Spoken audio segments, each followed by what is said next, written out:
बातें कैसे आती हैं। अरे कन्हैया की कथाएं सुनने के लिए ऋषि मुनि भी तरसते हैं।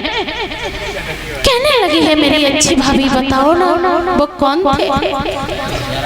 कहा है बहन यही है वृंदावन में कृष्ण और बलराम। दोनों गोपियों ने दर्शन किए। भगवान कृष्ण और बलराम आगे बढ़ गए। आगे बढ़ के देखा तो एक कंस का धोबी आ रहा था। शराब के नशे में झूमता हुआ आगे बढ़ा है तो प्रभु ने उसे रोक लिया। कहा भैया हमें अपने कपड़े दे दीजिएगा, हम कंस के मेहमान हैं। धनुष यज्ञ देख करके हम आपके कपड़े वापस कर देंगे। धोबी कहने लगा है कि तुम कपड़े हमसे मांग रहे हो, हम कपड़े नहीं देते। कि क्या गुजर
फिर धोबी कह दी तुमने। हम धोबी के मौसा तो धोबी भाई जाओ में आग लग गई। तुम धोबी के मौसा नाम धोबी के फूफा है तो धोबी भाई ये परिचय मारा तो धोबी भाई तो हम धोबी के फूफा नाम धोबी के जीजा है तो धोबी भाई। तो बात बताओ क्या कहना चाहते सो बताओ पहले। कपड़ा नहीं देंगे, कपड़ा बिल्कुल नहीं मिलेंगे तुम्हें कपड़ा। एक कई में बयान धरे रह जाओगे, हमें जानते तो हो फिर हम जात के धोबी हैं। धोबी अगर ये बात है तो तुम कपड़े दे करके ही जाओ। नहीं देंगे और बोले हैं श्याम सुंदर धोबी भैया नहीं देंगे। आ जाओ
दिया, धोबी मारा गया।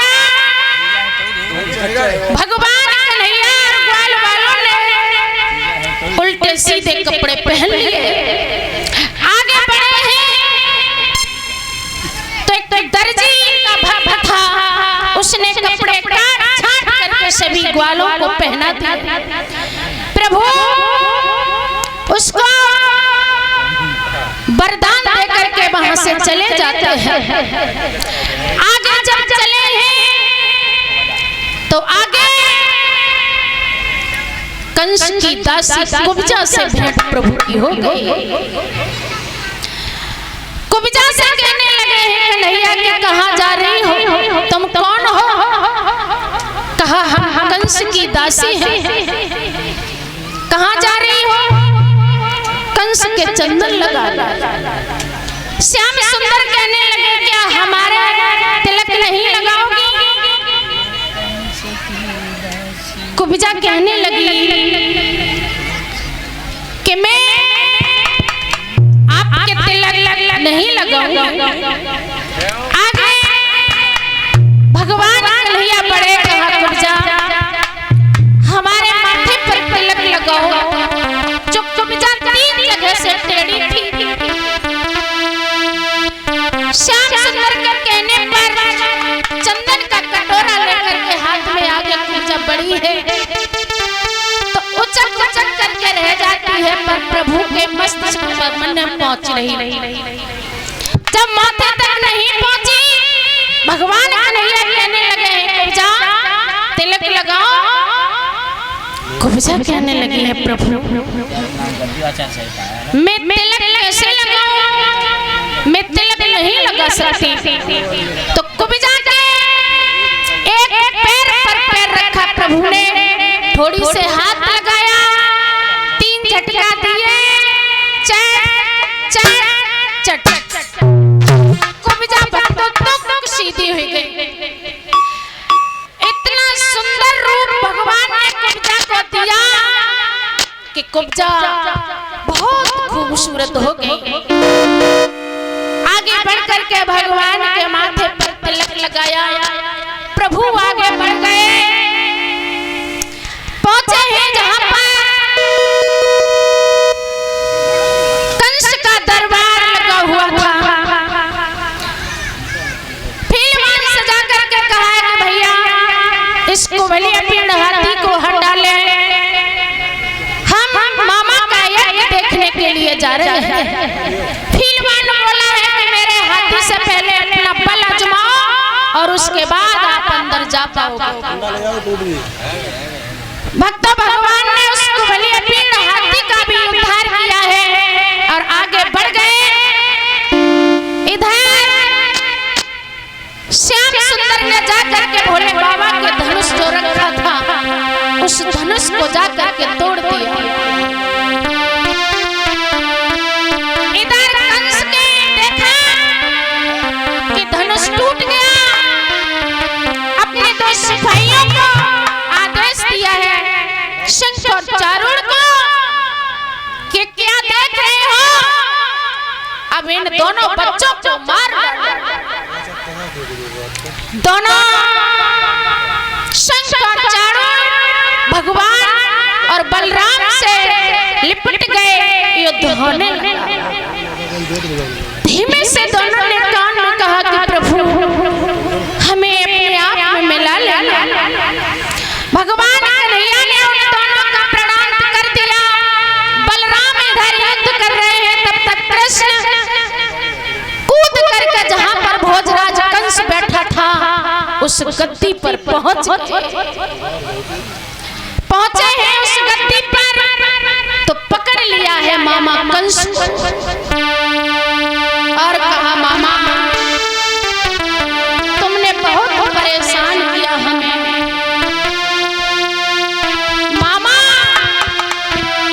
अब मेरी मैया को जो तुमने कष्ट दिया, मैं एक कष्ट का बदला तुमसे लूंगा।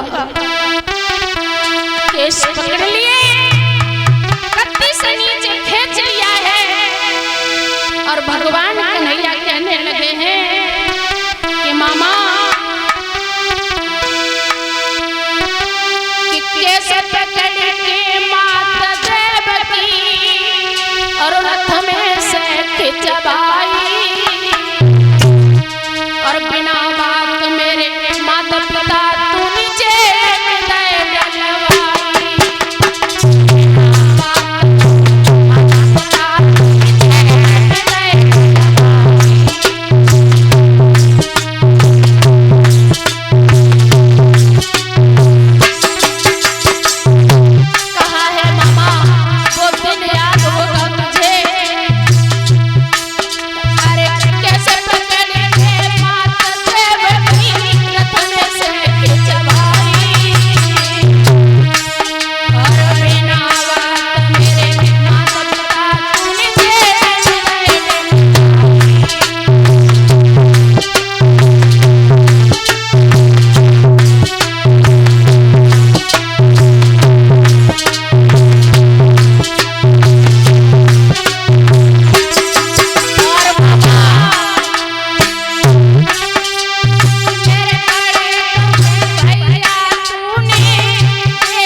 जिंदा नहीं बचेगा।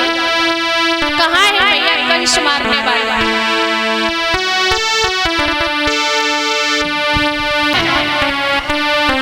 बोला राम खिलाड़ी भैया, कौन मारेंगे कंस को? कंस मारने वाले जो हो प्रतिमा के पास पहुंच जाए। पहुंचो भैया, जल्दी जल्दी करो। कंस मारने वाले भैया भगवान कन्हैया ने पकड़ लिया मामा कंस को। और भैया जब हम तीसरी गिनती बोले तभी मारना कंस को, उससे पहले मत बोलना। अरे भैया बड़ा अच्छे बनेगा जाएगा में, जब बच्चों को पीछे ना डालेगा तो ईंट लग गए तो खुल जाएगी नगी बैग। क्या हुआ है आगे? ए बच्चों पीछे हो जाओ। तुम्हारे